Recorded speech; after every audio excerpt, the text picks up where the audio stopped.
আমরা rough and tough, যে পড়ুয়ারা টাকা পায়নি তারা টাকা পেয়ে যাবে। ট্যাব কাণ্ডে মুখ্যমন্ত্রী, ট্যাব কাণ্ডে তার প্রশাসন রাফ অ্যান্ড টাফ। প্রশাসনকে প্রশাসনের কাজ করতে দেওয়া হোক বলে মন্তব্য করলেন মুখ্যমন্ত্রী মমতা বন্দ্যোপাধ্যায়।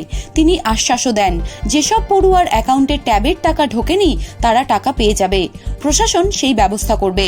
উত্তরবঙ্গ সফর সেরে কলকাতার উদ্দেশ্যে রওনা দেওয়ার আগে বাগডোগরা বিমানবন্দরে মুখ্যমন্ত্রী বলেন, ট্যাব কেলেঙ্কারি নিয়ে সিট গঠন করা হয়েছে, এটা প্রশাসনের কাজ, প্রশাসনকে করতে দিন।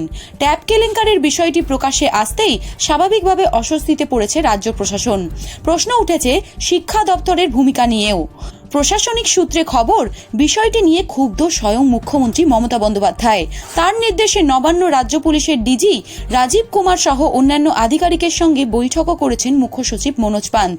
এবার বিষয়টি নিয়ে প্রকাশ্যে মুখ খুললেন মুখ্যমন্ত্রী। তিনি বলেন, এই ঘটনা মহারাষ্ট্র, রাজস্থান সহ একাধিক রাজ্যে ঘটেছে। এই গ্রুপটাকে আমরা ধরতে পেরেছি, সুতরাং আমাদের প্রশাসন খুব স্ট্রং, রাফ অ্যান্ড টাফ। তারা ইতিমধ্যেই স্বজনকে গ্রেপ্তার করেছে, বাকি যা করার তারা করবে। ট্যাবের যারা টাকা পায়নি তারা পেয়ে যাবে।